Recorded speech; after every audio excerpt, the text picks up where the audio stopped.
한국, 미국 등의 관심이 집중되었던 차기 일본 총리 선거에서 엄청난 파란이 발생했습니다. 당선이 유력했던 다카이치 사나에가 낙선하고 이시바 시게루가 당선이 된 것인데요. 특히 이시바 시게루와 선거에서 경합했던 인물이 일본 내에서도 극우파로 유명했던 다카이치 사나에였기 때문에 국내 언론 매체와 정치, 군사 전문가들도 이번 선거 결과에 매우 큰 주목을 하고 있습니다. 라이벌이었던 다카이치 사나에는 태평양 전쟁에서 일본에 의해 많은 희생을 치러야 했던 미국을 두고 야스쿠니 신사참배에 왜 반대하는지 모르겠다는 발언을 하거나 중일 전쟁을 두고 자위를 위한 전쟁이었다며 일본의 침략 전쟁을 미화하는 발언을 남긴 바 있습니다. 또한 사나에는 일본의 자위대가 적을 선제 타격할 수 있어야 한다는 주장까지 지속해서 해왔기 때문에 일본의 총리 선거를 두고 한국에서도 많은 우려의 시각을 드러내고 있었는데요. 반면 이번에 당선된 이시바 시게루는 한일 간의 역사 문제에 있어 비둘기파로 분류가 되며 지금껏 야스쿠니 신사참배를 거부한 것은 물론 한일 군사정보보호협정 종료 이후 일본이 전쟁의 책임을 정면으로 마주하지 않는 것이 문제의 근본이라는 발언을 남겨 화제를 모으기도 했습니다. 이 때문에 극우파인 사나이가 아니라 이시바 시게루가 일본 총리에 당선된 것이 한국에도 많은 이점을 줄 것이라 기대하는 경우도 적지 않은데요.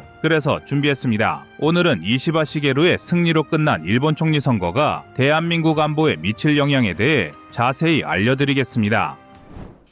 여러분의 구독과 좋아요가 꺼리튜브 운영에 많은 힘이 됩니다. 이번 총리 선거에서 당선된 이시바 시게루는 역사 문제에 있어서는 기존의 일본 정치인과 상당히 다른 시각을 보여주고 있습니다. 지난 2019년에는 창씨 개명 문제를 두고 한국의 입장에서 해당 문제를 생각할 필요가 있다는 발언을 하거나 한국의 역사와 문화에 대한 공부를 했다고 발언하는 등 지금껏 다른 일본 정치인이 보여준 역사의식과 비교하면 일부 문제에 있어서는 전향적인 자세를 보이고 있는데요. 총선에서 경쟁했던 다카이치 사나에가 미국의 반대에도 불구하고 야스쿠니 신사참배를 시도하며 주변국의 공분을 샀던 것과 대비되어 이시바 시게루의 행보가 더욱 관심을 받고 있는 것도 사실입니다. 이 때문에 한국 내에서도 여러 언론 매체에서는 이시바 시게루의 당선을 두고 긍정적인 시각의 전망을 다룬 기사들이 나오고 있습니다. 하지만 그 속을 들여다보면 반드시 그런 것만은 아닙니다. 이시바 시게루가 기존의 일본 총리들과 비교해서 일부 역사 문제에 대해 전향적인 시선을 가지고 있는 것은 맞지만 독도 문제와 자위대 등의 안건에서는 여전히 한국을 압박할 수 있는 정치적 행보를 보여왔기 때문입니다. 이시바는 독도 문제를 두고 한국 정부에게 독도에 대한 실효적 지배를 중단할 것을 요구하겠다고 주장했으며 두 차례에 걸친 방위청 장관 및 방위 대신 역임 기간 동안 자위대 선전에 앞장섰던 인물이기도 합니다. 즉 과거사 문제에선 덮어놓고 사실관계를 왜곡하기 바쁜 극우파와는 다른 시각을 가지고 있지만 그렇다고 무조건 한국 편이라는 시각은 매우 위험한데요. 이시바 시게루를 두고 일본에서는 방위 전문가로 평가를 받고 있지만 한국에겐 앞으로 군사, 안보와 방산 분야에서 다양한 변수와 위협을 만들어낼 가능성이 높아 철저한 대비가 필요합니다. 특히 이시바 시게루는 일본의 핵무장에 대한 관심을 보이고 있다는 점에서 앞으로 동북아시아의 국가 정세가 크게 요동칠 수 있습니다. 일본은 히로시마와 나가사키의 원자폭탄을 맞은 이래 핵무기에 대한 국민적 반감이 매우 높은 나라인데요. 1976년에 결의된 비핵3원칙에 따라 일본은 핵을 보유하지 않고 만들지 않으며 영토에 들이지도 않는다는 것이 핵무기에 대한 일본의 한결같은 정책 기조였습니다. 하지만 이시바 시게루는 벌써부터 미국의 전술핵을 일본에 반입하는 것을 허용하겠다는 입장을 발표하며 아베 신조조차 언급하지 못했던 전술핵 배치를 논하고 있습니다. 심지어 이시바 시게루의 구상은 단순히 미국의 전술핵이 일본에 배치되는 것을 넘어 아예 미국과 일본이 핵을 공동 운용하는 방안까지도 염두에 두고 있습니다. 그런데 일본이 전술핵 재배치를 시도한다면 한국 국민들의 오랜 염원이라 할 수 있는 대한민국 핵무장은 더욱 힘들어질 수 있습니다. 나날이 증가하는 북중러의 핵 위협에 맞서 한국도 반드시 핵무장이 필요한 상황이지만 미국은 여전히 비핵화를 주장하며 한국의 핵무장을 허용하고 있지 않습니다. 미국은 자신들의 핵우상과 동맹을 믿으라는 명분을 내세우며 한국의 전술핵을 재배치하거나 한국의 자체적인 핵무장을 용인하고 있지 않은데요. 이러한 상황에서 일본이 먼저 전술핵 배치를 시도하게 되면 한국의 핵무장은 더욱 어려워질 확률이 높습니다. 일본은 이전부터 한국이 전술핵 재배치를 요구할 때마다 극렬한 반대 주장을 하며 이를 무마하기 위한 노력을 아끼지 않았습니다. 일본은 항상 북중러를 견제하기 위해 한미일의 긴밀한 공조를 주장하면서도 한국의 전력이나 영향력이 강화되는 것을 극도로 꺼리는 모습을 보여주었으며, 미국은 북한, 중국을 견제하기 위한 목적으로 한국과의 동맹을 강조하면서도 외교적으로 민감한 사항에 대해서는 한국의 다수의 족쇄를 채워 통제하려 드는 경우가 많았습니다. 일례로 한국은 북한의 군사적 위협이 지속되는 와중에도 미국의 반대로 인해 미사일 사거리조차 쉽게 연장하지 못하는 경우가 오랜 기간 계속되었던 과거가 있습니다. 이러한 전례를 살펴봤을 때 이시바 시게루가 일본의 미국의 전술핵 배치를 시도하면서 한국에 대한 전술핵 배치는 반대할 확률이 높으며, 한국보다 일본과의 군사적 협력에 더 많은 혜택과 편의를 제공하던 미국은 일본의 편을 들어줄 확률도 배제할 수 없습니다. 또한 이시바 시게루는 아시아판 나토를 창설해야 한다고 주장하고 있는데, 만약 일본이 아시아판 나토를 창설하게 된다면 동북아시아에서 한국의 군사적 영향력이 줄어들고 일본의 영향력이 증대될 수 있는 위험도 간과해서는 안 됩니다. 일본은 항상 자위대 재무장을 비롯하여 전쟁이 가능한 나라로 헌법을 변경하려는 시도를 끊임없이 해오고 있습니다. 표면적인 명분은 북한, 중국 등의 안보 위협이 점차 증대되는 상황에서 일본의 평화를 위해서라고 주장하지만, 그 이면에는 점차 성장하는 한국의 군사력과 방위 산업을 견제하려는 의도가 숨어 있습니다. 한국은 북한과 중국을 가장 최일선에서 저지할 수 있는 지정학적 특성과 세계 5위의 강력한 군사력, 세계 방산 시장 4위 진입을 눈앞에 둔 방산 강국입니다. 한국은 지속해서 동남아시아 국가에게 다수의 무기 체계를 수출하고 있고, 필리핀, 말레이시아 등의 국가는 한국산 무기의 비중을 점차 넓혀가고 있습니다. 이처럼 한국이 아시아에서 군사적 역량을 증대하면 증대할수록 반대로 일본은 그 영향력이 계속해서 줄어들고 있는데요. 일본이 아시아판 나토를 주장하는 것은 정말로 중국과 북한, 러시아 등을 견제하고 동북아시아의 평화와 안전을 위한 목적보다는 동북아시아, 동남아시아 등에서 한국의 영향력을 감소시키고 일본의 군사적 영향력을 더욱 증대시키기 위한 목적으로 해석하는 것이 타당합니다. 이를 방증하는 사례가 바로 쿼드와 오커스입니다. 쿼드는 미국, 인도, 일본, 호주로 구성된 사자안보회담으로 중국의 패권주의 야망을 견제하기 위한 성격을 가지고 있습니다. 그런데 쿼드는 한국, 베트남, 뉴질랜드를 포함하는 쿼드 플러스가 논의된 바 있으며, 장기적으로는 나토처럼 쿼드를 더욱 확장시킬 수 있다는 가능성이 점쳐지기도 했었습니다. 하지만 쿼드 플러스의 확장에 대해 일본은 부정적인 입장을 드러내고 있으며, 특히 한국의 가입에 대해 매우 민감한 반응을 드러내고 있습니다. 이러한 일본의 행보를 두고 미국의 전문가들은 일본 입장에서는 한국이 쿼드에 없는 것이 더욱 이익이 된다고 판단했을 것이라 지적했으며, 쿼드가 일본 자위대의 활동폭을 넓혀줄 것이라고 분석하였습니다. 한국이 쿼드에 참여할 경우 일본의 발언권과 영향력에 영향을 줄 수 있다는 우려에서 한국을 배제하고 고립시키려는 견제 의도를 품고 있는 것인데요. 또한 일본은 오커스 필러2에도 한국을 밀어내고 본인들만 참여하려는 발언을 서슴없이 내뱉어 공분을 사기도 했습니다. 오커스는 미국, 영국, 호주가 인도-태평양 지역의 안보를 위해 발족한 군사동맹으로 한국과 일본은 첨단 군사과학 기술의 협력을 추구하는 오커스 필러2에 협력국 확대에 지속해서 거론되는 나라들입니다. 그런데 일본은 오커스 필러2에 한국과 공동으로 참여하는 것이 아니라 일본 단독으로 참여하여 조커스를 꿈꾸고 있다는 것이 문제인데요. 만약 일본이 진정으로 동북아시아의 안보와 한미일의 군사 협력을 위한 목적으로 아시아판 나토를 추진하는 것이라면 당연히 한국의 참여를 반대할 이유가 없습니다. 한국은 이미 세계 5위의 군사력을 보유하였으며 K2 전차, K9 자주포 등을 보유하고 북한과 중국을 견제하는 데 있어서 가장 강력한 전력을 가지고 있습니다. 즉, 인도태평양 지역의 국가 중에서 한국만큼 강력한 군사력을 보유한 나라가 없음에도 불구하고 일본은 아시아판 나토를 주장하면서도 인도태평양 지역의 군사협력 동맹들에서 한국을 고립시키려는 이중적인 모습을 보여주고 있는데요. 따라서 일본이 전술핵 배치와 아시아판 나토를 시도하게 되면 한국의 군사적 발언과 영향력이 약해질 수 있는 위협이 있으며, 이에 대한 대안으로는 아세안 등과의 협력이 절실합니다. 특히 아세안 국가들은 남중국해 문제로 인해 중국의 위협을 받고 있음에도 불구하고 중국에 대한 경제적 문제로 인하여 아시아판 나토에는 부정적인 견해를 드러내는 경우가 많습니다. 필리핀을 제외한 다수의 국가가 중국의 만행을 겪으면서도 직접적인 불만을 드러내는 것을 조심스러워하고 있는데요. 한국은 이러한 나라들과 긴밀한 협조를 통해 인도 태평양 지역에서 중국을 견제하는 데는 일본보다 한국의 영향력이 더욱 중요하다는 것을 계속해서 보여줘야 합니다. 다행히 필리핀은 이미 한국산 무기 도입을 통해 중국을 견제하고 있으며 말레이시아와 태국도 장갑차 유지 보수를 한국과 진행하며 군사협력을 증대시키고 있습니다. 이처럼 일본의 총선과 이시바 시게루의 당선은 분명 과거사 문제에서 긍정적인 변화를 기대함과 동시에 안보 분야에서는 여전히 많은 과제를 남기고 있습니다. 부디 한국 안보가 일본의 판세를 면밀히 분석하고 철저한 대비를 통해 흔들리지 않는 모습을 기대하겠습니다. 여러분의 구독과 좋아요가 꺼리튜브 운영에 많은 힘이 됩니다.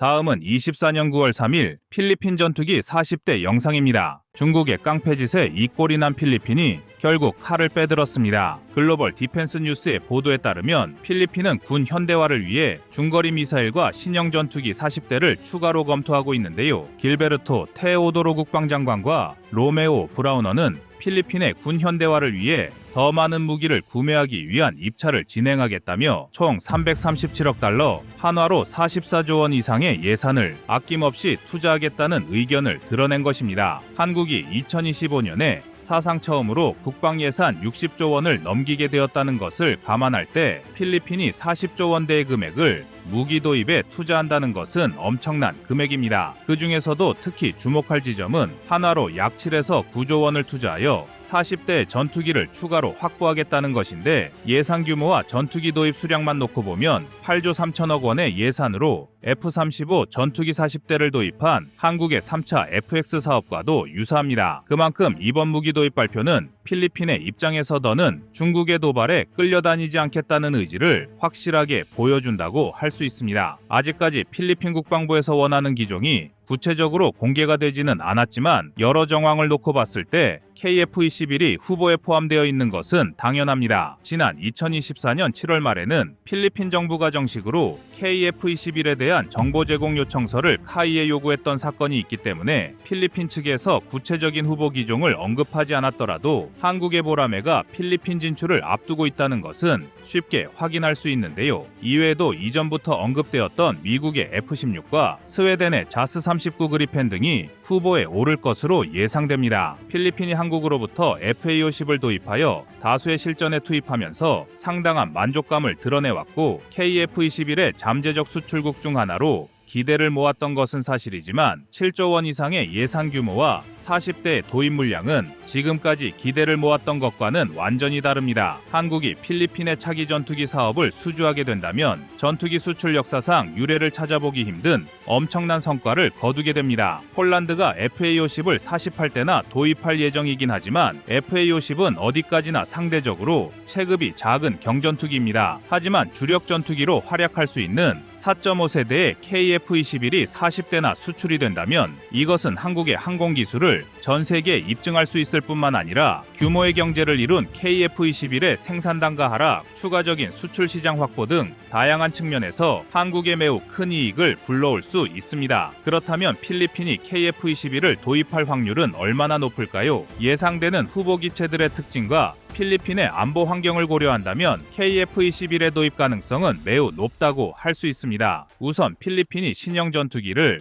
이렇게나 많이 도입하려는 가장 큰 이유는 중국의 공군력을 상대하기 위해서입니다. 유사시 남중국해에서 필리핀과 맞붙게 될 중국 군대는 남부정구인데 그 중에서도 난닝에 배치된 중국 공군을 1차적으로 상대해야 합니다. 그런데 필리핀은 주력으로 사용할 수 있는 전투기가 FA-50 이외에는 전무한 대반에 난닝에 위치한 중국 공군은 제니10, 수호이 35, 젠16 등 4.5세대 또는 5세대로 분류되는 전투기를 보유하고 있습니다. 따라서 필리핀의 입장에서는 반드시 최신형 기체가 있어야만 저들을 상대할 수 있는데 후보로 언급되는 기체 중에서 가장 적합한 기체가 KF-21입니다. KF-21은 제너럴 일렉트릭의 F414G 400K 엔진 2개를 탑재한 쌍발 전투기로서 매우 뛰어난 엔진 출력을 가지고 있으며 무려 44,000파운드의 추력을 발휘할 수 있습니다. 반면 그리펜은 동일한 F414 계열의 F414G 39위 엔진을 하나만 사용하는 단발 전투기이고 F-16은 F414 엔진보다 한 등급 더 높은 엔진으로 평가받는 F110G200을 사용하여 엔진 하나의 출력은 F414보다 뛰어나지만 역시 그리펜과 마찬가지로 단발 전투기라는 한계를 가지고 있습니다. 따라서 쌍발 엔진을 갖춘 KF-21은 우수한 기동력과 가속력을 확보했으며 높은 고도에서의 작전 수행도 원활하게 수행할 수 있으며 추력 대비 중량비까지 1.3으로 우수하여 중국의 최신 전투기를 요격하는 데 적합한 성능을 보유하고 있습니다. F-16과 그리펜이 마하 2의 최고 속도를 보유하여 KF-21의 마하 1.8보다 빠른 속도를 가지고 있는 것은 맞지만 단발 엔진을 장착한 두 기체는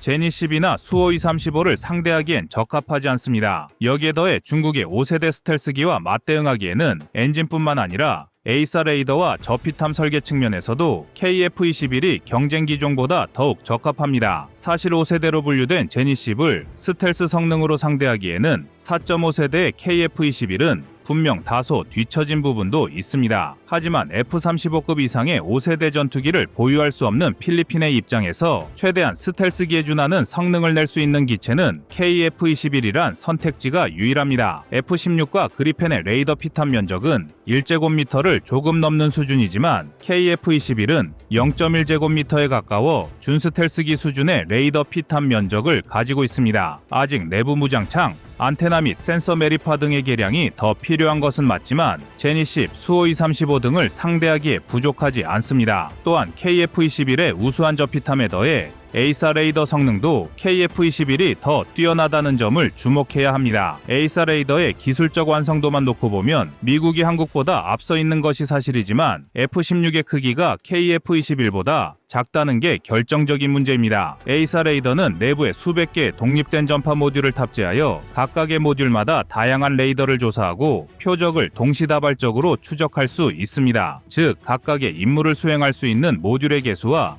레이더의 규모에 따라 성능의 차이를 드러낼 수 있는데요. 전투기는 가장 전면부에 레이더를 탑재하고 임무에 투입하는데 상대적으로 크기가 작은 F-16은 KF-21보다 탑재할 수 있는 전파 모듈의 개수가 더 적습니다. F-16은 KF-21 대비 약 80% 수준의 전파 모듈을 탑재한 에이사 레이더를 운용하며 FA-50과 기체 크기가 비슷한 그리펜은 말할 것도 없는데요. 한국의 KF-21은 경쟁 기종보다도 우월한 에이사 레이더 성능을 보여줄 수 있지만 필리핀이 상대해야 할 중국의 전투기보다도 훨씬 더 강력합니다. 한국은 미국, 일본, 유럽만이 상용화에 성공했던 질화갈륨 소자를 국산화하여 레이더에 탑재할 수 있지만 중국은 여전히 질화갈륨 소자를 확보하고 군사무기에 접목하는 걸 어려워하고 있습니다. 미국과의 외교 문제, 반도체 수입 제재 등이 겹쳐 질화갈륨 소자보다 성능이 떨어지는 에이사 레이더를 운용하고 있습니다. 따라서 제니12 KF-21보다 더 나은 스텔스 성능을 가지고 있더라도 KF-21의 레이더라면 충분히 적을 탐지할 수 있고 대등한 교전이 가능한 성능을 지닌 것입니다. 중국은 하루도 쉬지 않고 주변 국가들을 상대로 무력 행위를 일삼으며 전쟁을 운운하고 있는데요. 미국이 어떠한 군사적 행동을 취하는지 염탐을 목적으로 필리핀을 괴롭히고 있다는 것은 최소한의 국가 간 예의도 저버린 몰상식한 행동입니다. 하지만 필리핀은 쉽게 물러서지 않고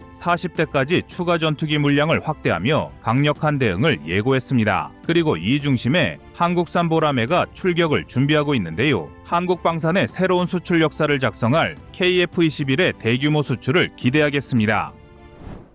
여러분의 구독과 좋아요가 꺼리튜브 운영에 많은 힘이 됩니다.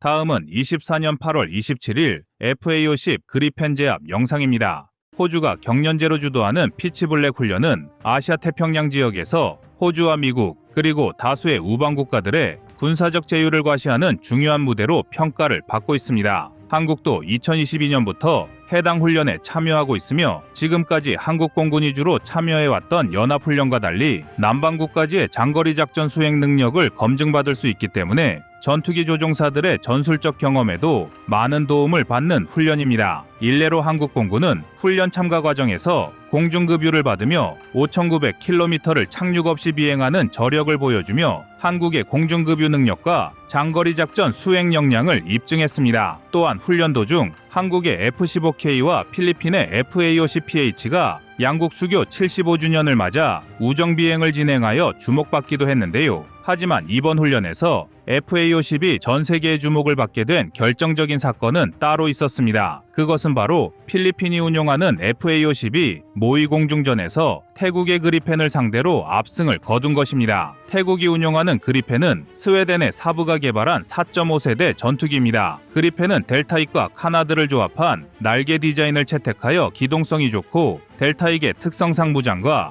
연료 탑재량이 동급 전투기보다 우수합니다. 또한 고도의 데이터 링크 시스템을 구축하여 편대 중 단 한 대의 전투기가 레이더로 적 전투기를 포착하더라도 나머지 전투기가 해당 표적 정보를 전달받을 수 있습니다. 또한 같은 편대의 기체가 발사한 미사일을 다른 기체가 유도하는 것이 가능할 정도로 뛰어난 데이터 링크 시스템을 구축하고 있기 때문에 다양한 전술을 구사할 수 있어 미 공군도 당황하게 할 정도였는데요. 브라질을 비롯하여 5개 국가의 100대 이상의 기체가 수출되었을 정도로 성능을 인정받는 전투기입니다. 태국도 10대가 넘는 그리펜을 운용하고 있으며 이미 다국적 훈련에서 중국의 젠텐을 가지고 놀면서 중국 공군을 망신준 사례가 있습니다. 그랬던 태국의 그리펜도 한국이 개발한 FA-50을 이길 수는 없었습니다. 4대의 FA-50을 훈련에 참여시킨 필리핀이 모의 공중전에서 태국을 제압하면서 FA-50은 동급의 경전투기 체급을 넘어 상위 기종으로 평가받는 전투기와도 얼마든지 교전할 수 있다는 것이 입증된 것입니다. 비록 실전이 아닌 모의 훈련 상황이었고 이에 따라 다양한 훈련 상황 조성을 위해 FA-50과 그리펜을 의도적으로 도급 파이팅 상황으로 몰고 간 것임을 감안해야 할 필요는 있으나 경전투기가 4.5세대 전투기를 도급 파이팅으로 제압했다는 것은 결코 쉬운 일이 아닙니다. 하지만 FA-50이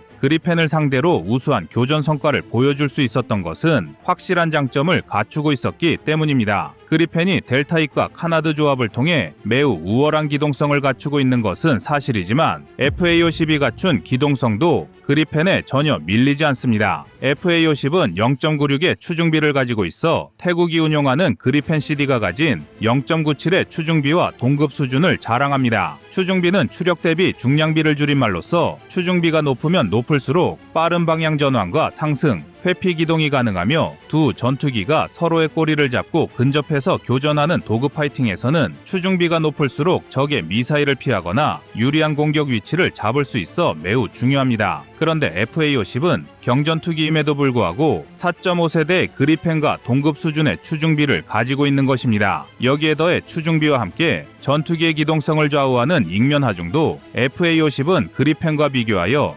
95% 수준을 자랑합니다. 익면 하중은 항공기의 무게를 날개 면적으로 나눈 값을 의미하는데 FA-50은 낮은 익면 하중을 확보하여 실속 속도와 코너 속도가 낮고 선회율은 우수한 기동성을 확보했습니다. 게다가 FA-50은 처음부터 전투기로 개발된 그리펜과 달리 고등훈련기 역할을 담당할 T-50을 기반으로 개량된 파생형인데요. 이것이 오히려 FA-50에겐 장점이 되었습니다. 조종사의 다양한 훈련 상황을 위해 만들어진 훈련기의 특성상 우수한 선회 능력뿐만 아니라 기골 강도가 강화되어 있기 때문에 터프한 운용 상황에서도 기체에 가해지는 무리가 더 적다는 장점을 갖춘 것입니다. 이렇듯 FA-50은 4.5세대 전투기와 동급 수준의 기동성을 바탕으로 근접전에서 그리펜을 제압하는 성과를 거둘 수 있었습니다. 그런데 더 놀라운 점은 그리펜의 최신 가격이 무려 2천억 원에 육박하여 FA-50 대비 3배가 넘는 가격을 자랑한다는 것인데요. 근접전의 교전 성과만 놓고 보면 한 대의 그리펜을 운용하는 것보다 세대 FA-50을 운용하는 것이 압도적인 효율을 보이고 있습니다. 사실 FA-50이 상위 기종을 상대로 엄청난 전투력을 입증한 사례는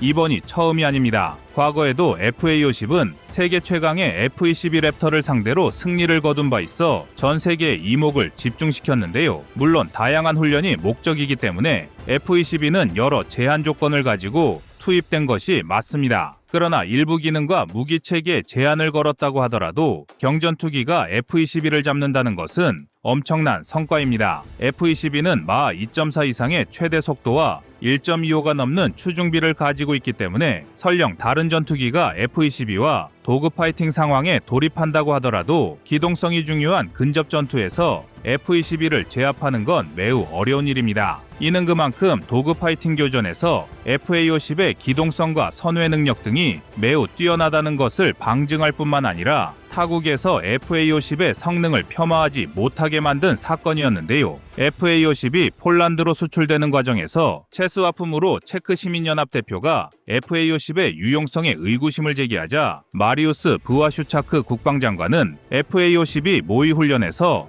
F-22 랩터를 격추한 사실을 근거 자료로 제시하며 반박했습니다. 만약 FA-50이 이러한 성과를 거두지 못하였다면 FA-50이 수출을 시도할 때마다 한국은 성능을 의심하는 의견을 반박하기 위해 수많은 검증 절차와 자료를 준비해야 했을 것이고, 그 과정에서 수주를 놓치거나 다수의 인력과 금액이 투입되는 불필요한 지출까지 감당해야 했을 것입니다. 하지만 FA-50이 도그 파이팅에서 훌륭한 성과를 거두면서 경전투기를 향한 의구심의 시선을 단번에 종식했는데요. 세계 최강의 스텔스기에 이어 스웨덴이 자랑하던 4.5세대 전투기인 그리펜마저 제압하는 데 성공한 이상 이제 FA-50의 성능을 무시할 사람은 어디에도 없을 것입니다. 그런데 FA-50의 진화는 여기서 끝나지 않았습니다. 블록 20 성능 개량에서 장착될 예정이었던 AIM-120 암람 미사일의 통합이 더욱 속도를 높이고 있기 때문입니다. FA-50의 암람 통합은 그동안 여러 차례 언급되어 왔던 성능 개량 사항이지만 미사일 제조사와의 협력 이외에도 미정부의 승인이 있어야 하기 때문에 간단한 문제가 아니었는데요. 하지만 FA-50을 도입한 폴란드에서 추가로 암람 미사일까지 도입하면서 체계 통합을 시도하고 있기 때문에 자연스럽게 한국의 FA-50도 암람 통합의 속도가 더욱 빨라질 것으로 전망됩니다. 또한 일부 수출국의 모델에만 탑재했던 에이사 레이더도 블록 20에서는 한층 더 강력한 성능으로 기본 탑재될 예정인데요. 한국은 네덜란드 왕립 항공우주센터와 함께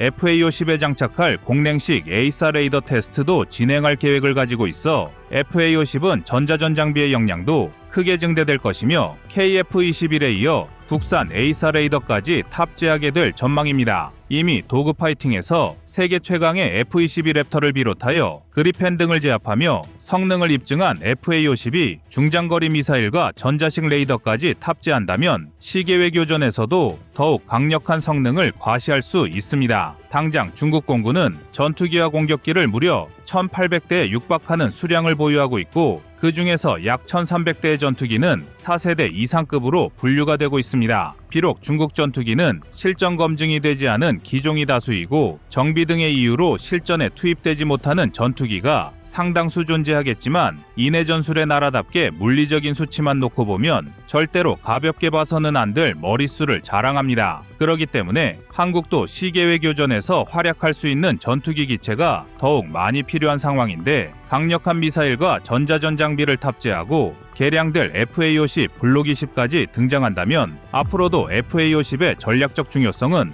계속해서 올라갈 것입니다. 지금도 이미 다수의 동남아시아 국가는 FA-50을 도입하여 자국의 공군 현대화를 주도하고 있는데요. 한층 더 강력해진 FA-50이 중국의 영공을 틀어막는 활약을 펼치는 모습을 응원하겠습니다. 이상 꺼리튜브였습니다.